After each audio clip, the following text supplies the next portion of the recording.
Video देख रहे सभी साथियों को मेरी तरफ से नमस्कार। तो साथियों, आज की वीडियो में हम रीट पात्रता परीक्षा जो थर्ड शिफ्ट है, जो कि 28 फरवरी 2025 को हुई थी, तो उस पात्रता परीक्षा के एग्ज़ाम में जो कुछ प्रश्न हैं स्मृति आधारित है, उन प्रश्नों के उत्तर हम यहाँ पर जानेंगे।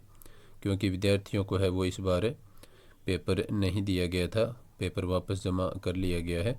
तो ये स्मृति आधारित कुछ प्रश्न है और तीसरी शिफ्ट है 28 फरवरी 2025 की। तो आइए शुरुआत करते हैं आज के वीडियो की और देखते हैं कुछ प्रश्नों के आंसर। तो आपसे निवेदन कि आप वीडियो को पूरा देखें और अपने साथियों को लाइक और शेयर अवश्य करें, और बेहतरीन कंटेंट प्राप्त करने के लिए हस्तलिखित रूप में इस चैनल को आप भविष्य के लिए सब्सक्राइब करके रखें। तो साथियों, पहला क्वेश्चन है जो मुझे पता चला है कि सर्वप्रथम राजस्थानी शब्द का प्रयोग है वो किसने किया। तो साथियों, इस क्वेश्चन का आंसर होगा जॉर्ज अब्राहम ग्रियर्सन ने सर्वप्रथम राजस्थानी शब्द का है वो प्रयोग किया था 1912 ईस्वी में। इनकी एक पुस्तक है लिंग्विस्टिक सर्वे ऑफ इंडिया, उस पुस्तक में इन्होंने राजस्थानी शब्द का प्रयोग है वो किया था। नेक्स्ट अपना प्रश्न है पंचायती राज में कुल विषयों की संख्या कितनी है। इस प्रकार से कुछ क्वेश्चन है वो पूछा गया था। तो साथियों, पंचायती राज में जो कुल विषयों की संख्या है वो 29 है, 29। नेक्स्ट क्वेश्चन देखिए, सेनानी पुस्तक के लेखक कौन है। इस प्रकार से एक क्वेश्चन था। तो साथियों, इस क्वेश्चन का आंसर हो जाएगा मेघराज मुकुल। लाभ हानि में समास है। तो साथियों, लाभ हानि शब्द में आपको समास पूछा गया था, जबकि उसे पिछली जो शिफ्ट थी लेवल सेकंड के लिए, तो उसमें फलों फूलों शब्द में समास है वो पूछा गया था। तो यहाँ पर आपको लाभ हानि में समास पूछा गया है। तो लाभ हानि में समास होगा द्वंद्व समास। तो इसमें यदि अपने समास विग्रह करेंगे तो होगा लाभ या हानि, तो इसमें द्वंद्व समास होगा।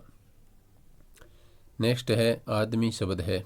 तो आदमी शब्द कौन सी भाषा का शब्द है या किस प्रकार का शब्द है, ऐसे करके क्वेश्चन था। तो उसमें जो ऑप्शन है उनमें सही आंसर होगा आदमी शब्द है वो विदेशी भाषा का शब्द है, और विदेशी भाषा में कौन सी भाषा, अरबी भाषा का शब्द है आदमी। तो आदमी शब्द विदेशी भाषा का शब्द है, और विदेशी भाषा में भी यदि आपको पूछे तो अरबी भाषा का शब्द है। नेक्स्ट क्वेश्चन देखिए, बंगाल आर्मी की पौधशाला किसे कहा जाता है। ऐसे करके कुछ क्वेश्चन पूछा गया था। तो साथियों, अवध को है वो बंगाल आर्मी की पौधशाला कहा जाता है। और मैं आपसे कहना चाहूँगा कि यदि इनके अलावा भी यदि आपकी कुछ प्रश्न याद हैं तो आप कमेंट के माध्यम से अवश्य बताएं। उन क्वेश्चंस के आपको आंसर बताने की मैं कोशिश करूँगा। तो आप वीडियो को पूरा देखें और वीडियो के बारे में अपने कमेंट है वो कमेंट बॉक्स में अवश्य बताएं। और अपना इसी नाम से टेलीग्राम चैनल है जेपी एग्ज़ाम रिव्यू के नाम से, तो टेलीग्राम में जाकर के आप सर्च करेंगे तो वहाँ पर आपको ये चैनल मिलेगा, उसको भी आप ज्वाइन कर लें। मैं अक्सर वहाँ पर है वो PDF उपलब्ध करवाता हूँ। नेक्स्ट देखिए साथियों, क्वेश्चन है 61वां संविधान संशोधन। तो साथियों, 61वां संविधान संशोधन के बारे में दूसरी शिफ्ट में भी क्वेश्चन पूछा गया था। तो इसमें भी पूछा गया है तीसरी शिफ्ट में भी। यहाँ पर पूछा है 61वां संविधान संशोधन में क्या परिवर्तन किया गया। तो साथियों, इसमें एक ऑप्शन था आपका मतदान की आयु है वो 21 वर्ष से घटा करके 18 वर्ष की थी। तो ये वाला ऑप्शन आपका राइट आंसर हो जाएगा।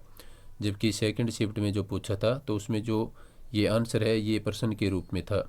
वहाँ पर था कि कौन से संविधान संशोधन में मतदान की आयु 21 वर्ष से घटाकर 18 वर्ष की थी। तो सेकंड शिफ्ट में उसका आंसर था 61वां संविधान संशोधन, जबकि यहाँ पर इन्होंने आंसर को प्रश्न के रूप में ले लिया और फिर जो प्रश्न था सेकंड शिफ्ट में उसको आंसर के रूप में लिया है। नेक्स्ट है मावठ।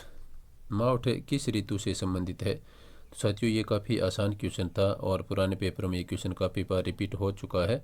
तो मावठ शब्द है वो साथियों शीत ऋतु से संबंधित है। मावठ किससे संबंधित है, शीत ऋतु से संबंधित है। जो दिसंबर जनवरी माह में बरसात होती है उसको मावठ कहा जाता है। नेक्स्ट अपना क्वेश्चन है किस समिति की सिफारिश पर जयपुर को राजधानी बनाया गया। तो साथियों ये समिति थी सत्यनारायण राव समिति, या फिर आपको लिखा हुआ मिलता है पी सत्यनारायण राव समिति।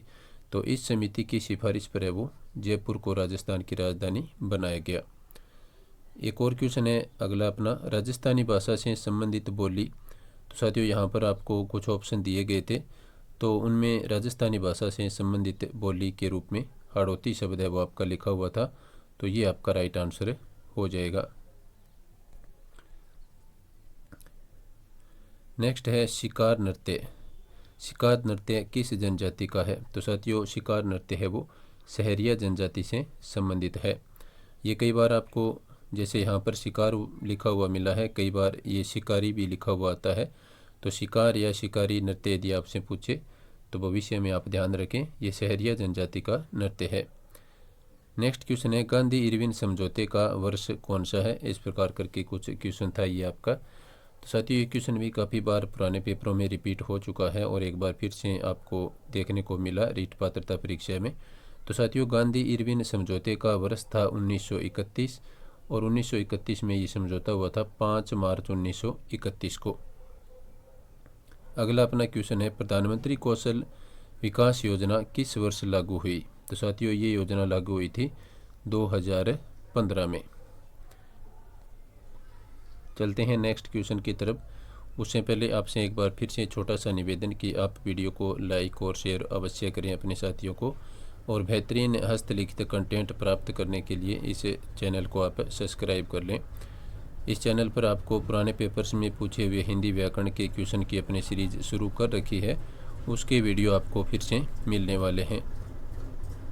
नेक्स्ट अपना शब्द है प्रकृति शब्द व्याकरण की दृष्टि से कौन सा है? तो साथियों प्रकृति शब्द है वो एक व्याकरण की दृष्टि से संज्ञा शब्द है। मुक्त का विलोम होगा। तो साथियों मुक्त शब्द का आपको विलोम पूछा था, तो इसमें ऑप्शन के अनुसार सही आंसर होगा बद्ध शब्द का है वो मुक्त है, या फिर मुक्त का विलोम शब्द कौन सा है? बद्ध। पृथ्वी का औसत घनत्व है। तो साथियों ये है 5.5 ग्राम प्रति घन सेंटीमीटर। ई का उच्चारण स्थान, ई का उच्चारण स्थान पूछा है, यहाँ पर स्थान है वो लिखने में थोड़ी सी भूल हो गई। तो ई का उच्चारण स्थान कौन सा है? तो साथियों ई है वो एक तालु व्यंजन है, तालु स्वर है। ई का उच्चारण स्थान कौन सा है? तो ये तालु है। व्याकरण शिक्षा किस कक्षा से शुरू होती है? इस प्रकार का एक क्वेश्चन आपसे पूछा गया था। तो साथियों इसमें मैं थोड़ा सा श्योर नहीं हूँ, तो व्याकरण शिक्षा है वो इसमें या तो कक्षा 3 से या फिर कक्षा 6 से, इन दोनों में से एक ऑप्शन आपको आंसर की में जो बोर्ड जारी करेगा उसमें देखने को मिल सकता है। तो फिलहाल मैं इस क्वेश्चन के बारे में पूरी तरह से श्योर नहीं हूँ, तो 3 या 6 मैंने यहाँ पर दोनों ही लिखे हैं। तो इनमें से देखते हैं कौन सा ऑप्शन है वो आंसर माना जाता है। तिरोहित का अर्थ होगा। तो साथियों यहाँ पर आपको तिरोहित शब्द का अर्थ पूछा गया था। तो तिरोहित होता है छिपा हुआ या फिर ओझल जो आँखों को सामने दिखाई न दे, या फिर अपने उसको अदृश्य भी कह सकते हैं। इनमें से जो भी ऑप्शन आपके आंसर में था वो आपका आंसर हो जाएगा। यानी तिरोहित है वो एक तरह से जो दिखाई न दे वो तिरोहित होता है। राजस्थान में जिप्सम उत्पादन का प्रसिद्ध जिला आपको पूछा था। तो साथियों ऑप्शन के अनुसार आपका आंसर होगा बीकानेर। नेक्स्ट क्वेश्चन देखिए, सुलह ए कुल की नीति अपनाई थी। तो साथियों सुलह ए कुल की नीति है वो अकबर ने अपनाई थी। किस संत का जन्म अहमदाबाद में हुआ? ये क्वेश्चन भी पुराने पेपरों में पूछा जा चुका है। तो साथियों दादू दयाल जी का जन्म है वो अहमदाबाद में हुआ था, और अहमदाबाद है वो गुजरात राज्य में स्थित है। महात्मा बुद्ध ने अपना पहला उपदेश कहाँ पर दिया था? तो साथियों महात्मा बुद्ध ने अपना पहला उपदेश सारनाथ में दिया था। नेक्स्ट देखिए, कौन सी भूकंप तरंगे सबसे खतरनाक होती है? तो साथियों एल जो तरंग होती है भूकंप की वो सबसे खतरनाक मानी जाती है। एक क्वेश्चन है आपका राजस्थान की जनगणना से संबंधित आपको पूछा गया था। तो इसमें देखिए वर्ष 2011 की जनगणना के अनुसार राजस्थान की पुरुष साक्षरता का प्रतिशत कितना है? इस प्रकार से करके कुछ क्वेश्चन था। तो साथियों राजस्थान में पुरुष साक्षरता का जो प्रतिशत है वो है 79.19%, यानी 79.19% है वो राजस्थान में पुरुष साक्षरता का प्रतिशत है जनगणना 2011 के अनुसार। नेक्स्ट क्वेश्चन देखिए, राजस्थान में स्थित अरावली जो है, तो राजस्थान में स्थित अरावली की स्थिति किस प्रकार से है? तो साथियों ये है दक्षिण पश्चिम से उत्तर पूर्व की ओर अपने राजस्थान में अरावली है। जैसे कि इस प्रकार से अपना राजस्थान है, तो इसमें अरावली की स्थिति कुछ इस प्रकार से है। तो ये दक्षिण और पश्चिम का हिस्सा हो गया, यहाँ से लेकर के ये उत्तर और पूर्व की तरफ है वो फैली हुई है। नेक्स्ट क्वेश्चन है अपना, यदि तुम अमेरिका जाओगे तो तुम्हें विभिन्न देशों के नागरिक दिखाई देंगे। तो साथियों ये किस प्रकार का वाक्य है? तो साथियों इसमें जो आपके ऑप्शन के अनुसार जो आंसर होगा वो होगा संकेतार्थक वाक्य, जिसमें युग्म शब्द एक तरह से समुच्चय बोधक शब्द होते हैं। जैसे यहाँ पर यदि के साथ में तो आ गया, तो ये एक संकेतार्थक वाक्य बन जाता है। और एग्ज़ाम से पहले मैंने आपको वाक्य रचना टॉपिक है वो करवाया था, तो मैंने तब आपको बताया था कि वाक्य से संबंधित आपको 1 या 2 क्वेश्चन हर बार आवश्यक रूप से पूछे जाते हैं। तो इस टॉपिक को जिन्होंने देखा था तो उनका ये क्वेश्चन मुझे पूरी उम्मीद है कि पूरी तरह से सही हुआ है। तो इस वाक्य में कौन सा वाक्य है? संकेतार्थक वाक्य के रूप में ये माना जाता है। और संकेतार्थक वाक्य है वो अर्थ के आधार पर एक वाक्य का प्रकार है, जिसमें अपने वाक्य के 8 प्रकार पढ़ते हैं और रचना के आधार पर वाक्य के 3 प्रकार है वो पढ़ते हैं, सरल, संयुक्त और मिश्र वाक्य। तो यहाँ पर ये अर्थ के आधार पर संकेतार्थक वाक्य आपका आंसर सही रहेगा। नेक्स्ट देखिए, 91वें संविधान संशोधन के अनुसार मंत्रिमंडल में कुल सदस्यों के कितनी प्रतिशत सदस्य है वो शामिल होते हैं, ऐसे करके आपके क्वेश्चन पूछा गया था। तो साथियों इसमें 15% है वो सदस्य मंत्रिमंडल के रूप में नामित होते हैं। जो कुल सदस्य संख्या होती है उसके 15% सदस्य मंत्रिमंडल में शामिल किए जाते हैं, जिनमें 15% में आपके सीएम भी शामिल होते हैं। नेक्स्ट देखिए, हमने शब्द क्या है? मैं अपने यहाँ पर राजस्थान के अनुसार आपको सीएम है वो बता रहा हूँ कि इसमें सीएम सहित है वो 15% सदस्यों की संख्या होनी चाहिए। नेक्स्ट अपना क्वेश्चन है, हमने शब्द क्या है? तो साथियों हमने शब्द क्या है? एक सर्वनाम शब्द है। एक के साथ दूसरी परेशानी होना, इस प्रकार से एक मुहावरा आपको पूछा गया था। तो ऑप्शन के अनुसार आपका जो इस मुहावरे का अर्थ होगा वो होगा कोड में खाज होना, यानी एक परेशानी के साथ दूसरी परेशानी का पैदा होना या दूसरी परेशानी का आना। तो इसका अर्थ हो जाएगा आपका कोड में खाज होना।